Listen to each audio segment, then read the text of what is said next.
Lagay ko na yung unan. Tapos tignan nyo dito guys. Ayan.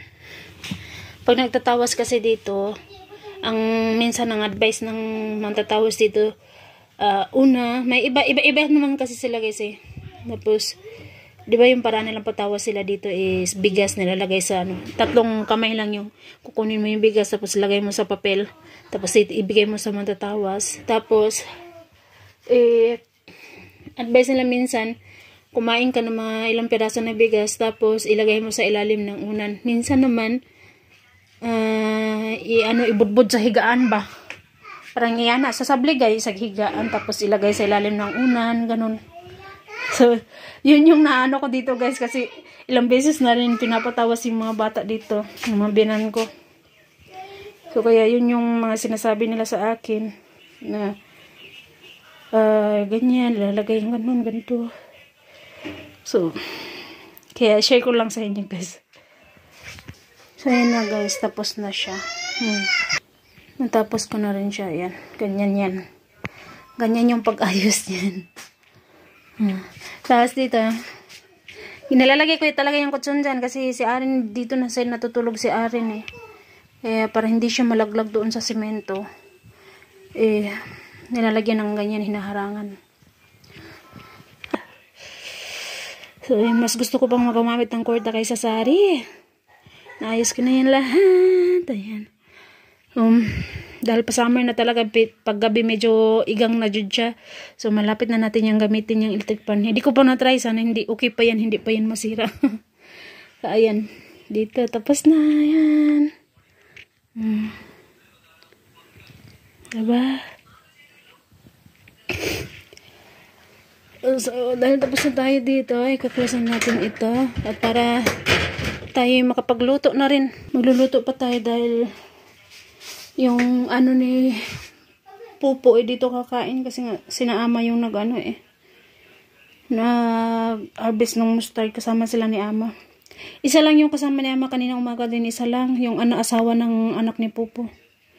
Babae, buntis pa yun.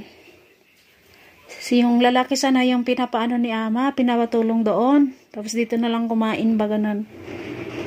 Kaso, may nilakad kaninang umaga. Kaya kaninang umaga, si Ama at si ano lang yung asawa ng anak ni Pupo. So, tapos na yan. So, magluluto na tayo. Mamaya po ulit, guys.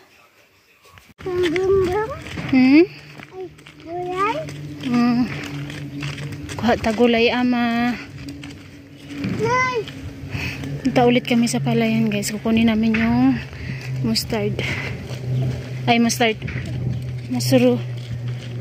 Tumawag kasi si Ama kanina. Hindi ko nasagot. Dahil naligo ako. Tsaka hindi rin ako makatawag ulit ng hindi ako makatawag ba kasi hindi naman ako bumibili ng load sa cellphone ko dahil may wifi naman. Ayun, sa Ama lang talaga mag-isa pa lang ngayon. Come here, dito tayo gid.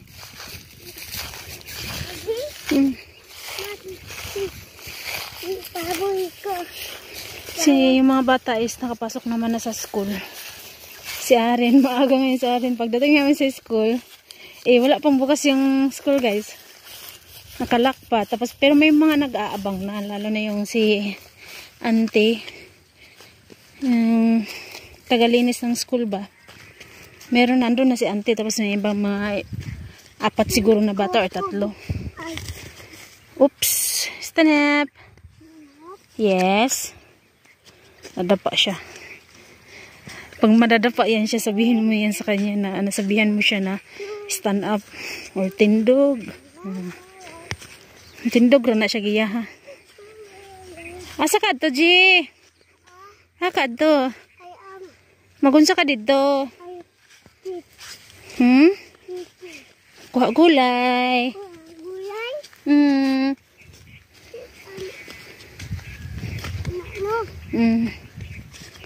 Madali na. Natawa talaga ako niyan kay Arin. Kasi tuwing pumupunta kami dito, talagang tinitignan niya yan. May isa pa dito kanina. Ay, kailan yun. May nakita siya dito banda Ayan o. Gusto niya talagang kunin. Sabi ko hindi mo talaga yung pwedeng kunin. Yung pagalitan tayo dyan.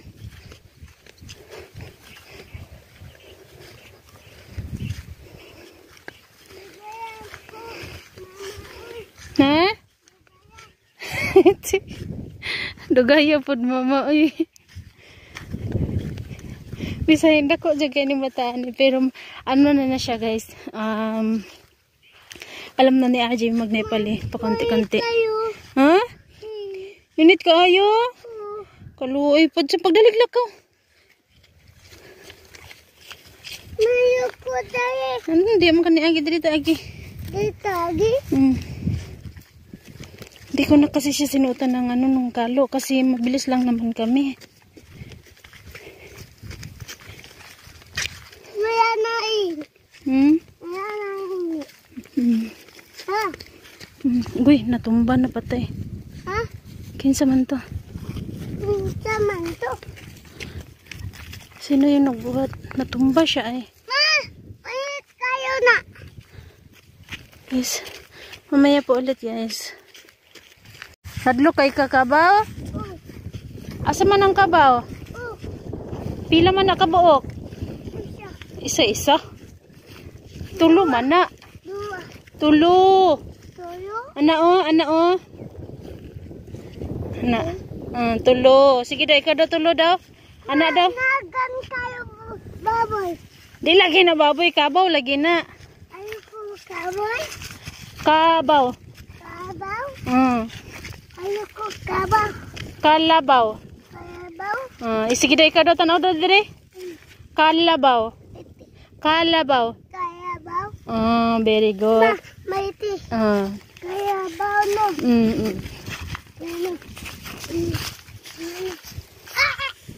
Kami na kami. Ayun guys, uuwi na kami. Yan yung kaya mo. Ito yung sa akin. Tapos meron pang iba. Ayun, kinukuha na nila yung kahoy.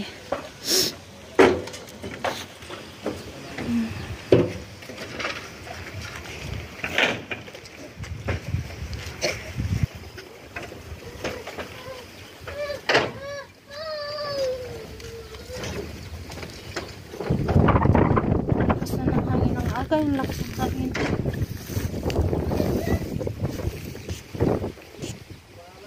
Eleven pa lang naman. 11 minutes. Pero yung hangin napakaaga. Sinula.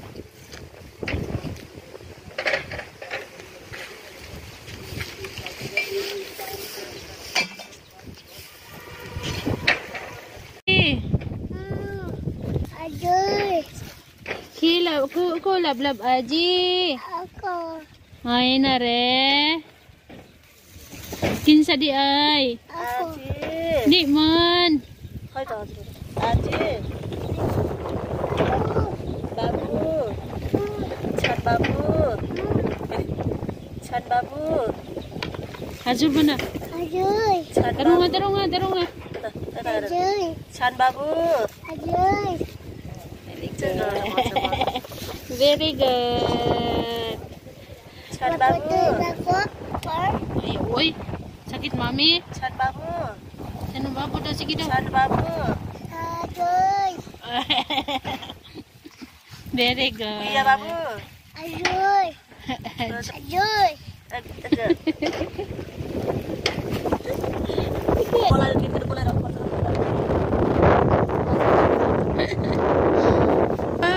mungkin nih.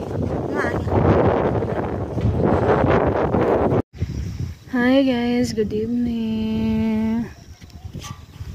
Ano na dito? 18:37. 6:37.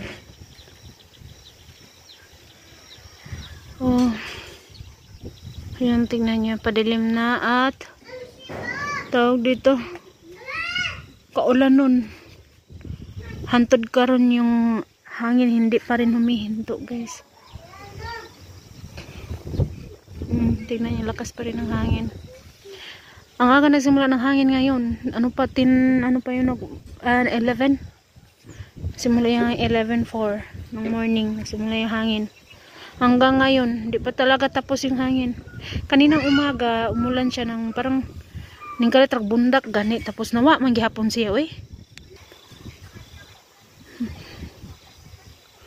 Feeling ko baka mamayang gabi or mamayang madaling araw, uulan, ganun ba? Nagluluto ako ng munggo. Munggo na hinaluan ko ng isang pirasong patatas at isang pirasong kamatis. So, dahil lagi ko lang niluluto yung munggo at na may halong mustasa. Kung may malunggay sana dito, mas masarap din yung may malunggay, no? Pero wala talaga malunggay dito, guys. Andun naman sa sa palengke namin. Doon, hindi din sila, nagbibigay dahil ginagawa rin nilang gamot yung malunggay. Parang binibilad nila, tapos biniblender nila. Kasi na may-ari doon is matanda na kasi ginagawa nila yung parang herbal ba nila.